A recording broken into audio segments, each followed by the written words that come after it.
दोस्तों आदाब सलाम नमस्कार।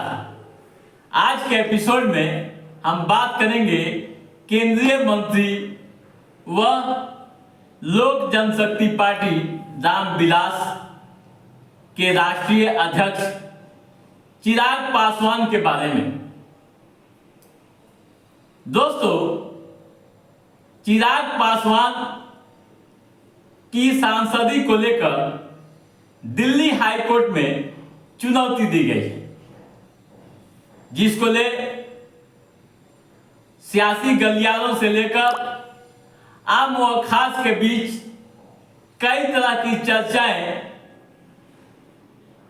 हो रही है।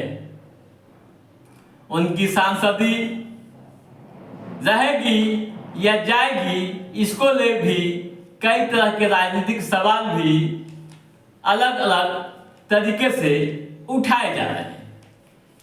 दोस्तों, हाई कोर्ट में क्या हुआ, दिल्ली हाई कोर्ट में, पहले इसको जानेंगे और उसके बाद क्या है पूरा मामला और इस मामले में क्या होगा,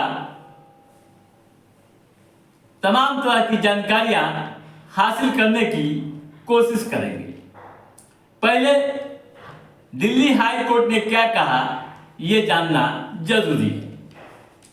दोस्तों, दिल्ली हाई कोर्ट ने इस मामले में याचिकाकर्ता को पटना हाई कोर्ट में जाने की सलाह दी है। कहा है कि याचिका को पटना हाई कोर्ट में दायर की जानी चाहिए। अब इस मामले की सुनवाई दिल्ली हाई कोर्ट में ही 28 अगस्त को होगी। न्यायमूर्ति विकास महाजन की पीठ ने इस मामले की सुनवाई की और पहलुओं को देखा। ठीक है दोस्तों, अब आइए पहले ये जाने कि क्या है पूरा मामला। दोस्तों, यह मामला यौन उत्पीड़न से जुड़ा हुआ है। याचिकाकर्ता ने अपनी याचिका में दावा किया है कि प्रिंस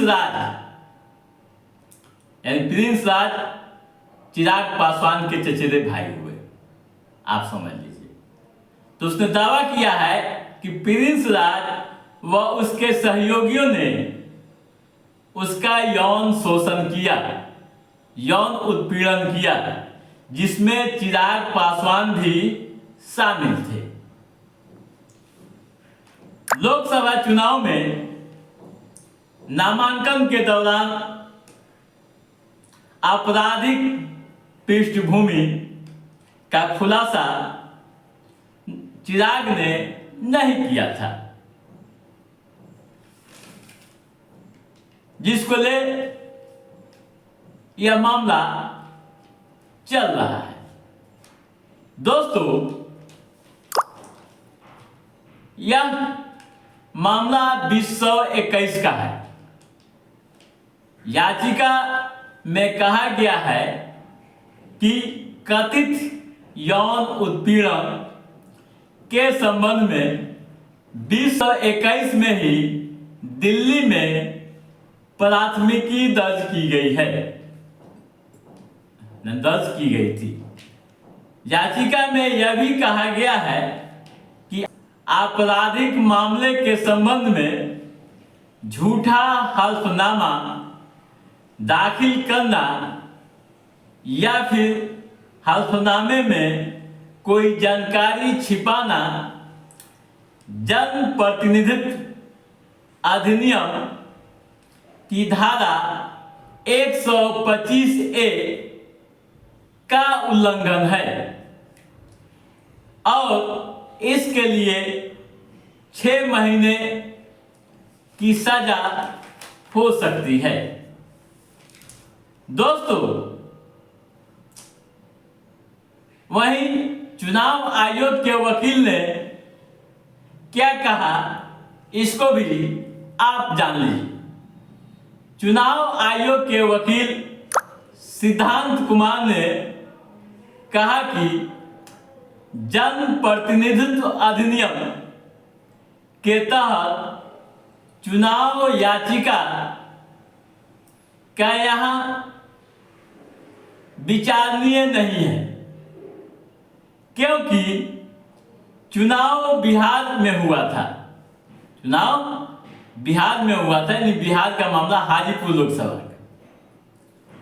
वहीं केंद्र की ओर से मामले में पेश हुए अतिरिक्त सॉलिसिटर जनरल चेतन शर्मा ने आगे कहा, अपना तर्क दिया कि कानून के तहत केवल निर्वाचन क्षेत्र के मतदाता या उम्मीदवार ही चुनाव को चुनौती देने के लिए चुनाव याचिका दायर कर सकता है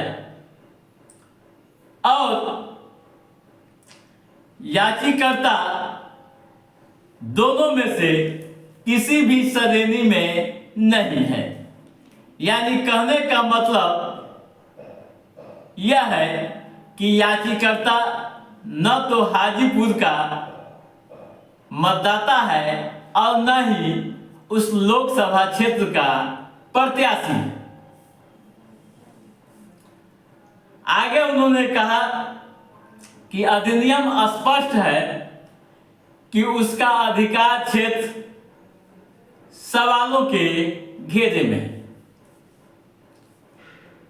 आपको निर्वाचन क्षेत्र का मताधिकार होना चाहिए,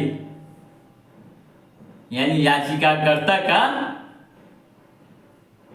उस निर्वाचन क्षेत्र का मताधिकार होना चाहिए,